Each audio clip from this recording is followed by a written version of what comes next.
الترجي التونسي من الفرق اللي عندها خبث في الكورة وعندها يعني بقى زي ما بيقولوا خبرة أفريقية.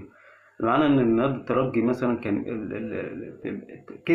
كسب شبيبة القبائل أساسا بالكورة. الكورة كانت طلعت أوت ولعبوها بسرعة من غير ما يستنوا. طبعا لعيبة شبيبة القبائل عمالة تحتج وتتكلم والكلام ده كله، ما استنوش إن لعيبة شبيبة القبائل تقف مكانها، راحوا لاعبين الكورة على طول. وهي دي الجون اللي فاز بيه نادي الترجي التونسي على شبيبة القبائل في الجزائر.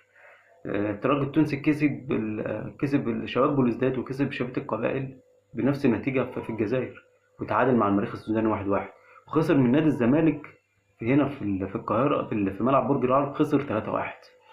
يعني ده بس يعني بيقول بس ان الترجي بيعرف يتعامل بره. فنتمنى ان شاء الله ان انت تركز ان شاء الله النهارده في الماتش بتاع الذهاب، خصوصا ان الترجي هيلعب من غير جمهور. فربنا يكرم ان شاء الله في ماتش الذهاب عشان ما يصعبش عليك الموقف